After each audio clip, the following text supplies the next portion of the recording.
Alright, good day and welcome to my channel. My name is Isaac Uchina Okeke, and in today's lecture I'll be telling you guys what happened in 1843. So in 1843, a tenant moved into an apartment owned by the landlord. When he moved into the apartment, he discovered that the apartment was filled with bugs. He couldn't stay there, he was aggrieved. So he sued the landlord, and when the matter got to the court was of the view that the apartment was not habitable, and as such the landlord was held liable for that. So similar thing happened again, but it was a different scenario altogether. The tenant, upon moving into an apartment, discovered that the previous occupant of the apartment was a victim of tuberculosis, and he was unable to stay there. He had to institute an action against the landlord at the court, and the court held in his favor on the ground that the apartment was not habitable. Okay, now this brings us to the duties a landlord owes the tenant.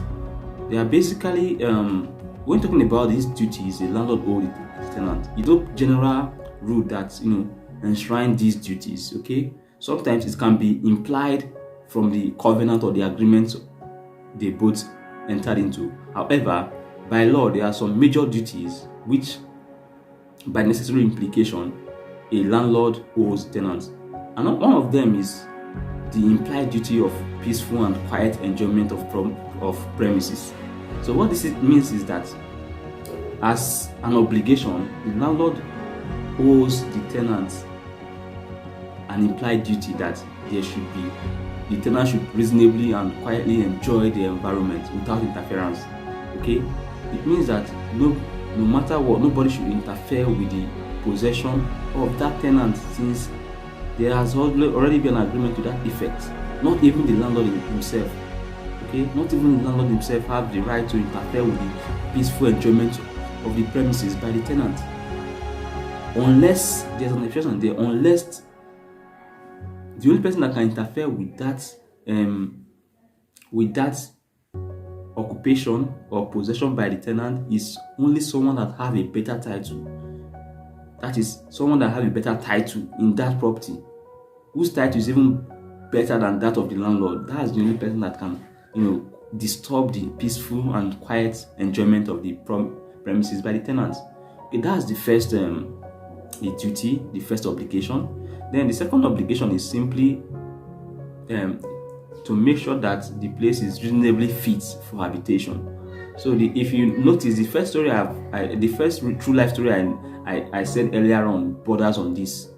Though there is no particular law or there's no general rule that the house must be habitable for the tenant to park in, or that the house must be habitable for the tenant to park in. There's no general rule per se, or that the landlord should make. However, if it is a lease of probably 7 years and above, means that it's expected for the landlord to keep that place habitable. Okay, so that's the second duty a landlord owes tenants. Then the last duty is simply to ensure that he, the landlord, keeps to the terms or the covenants of the agreement or the grant, as the case may be. Alright, he should keep to the agreements that the both parties embarked on. That's just the three duties. And do have a lovely day. God bless you. Have a lovely day.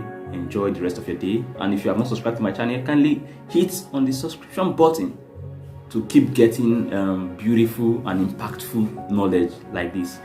Remember, ignorance of the law is not an excuse. For the fact that you don't know the law doesn't mean you'll be excused when you eventually fall guilty or fall liable to a particular wrong or offense. So stick to this channel to learn more. Thank you.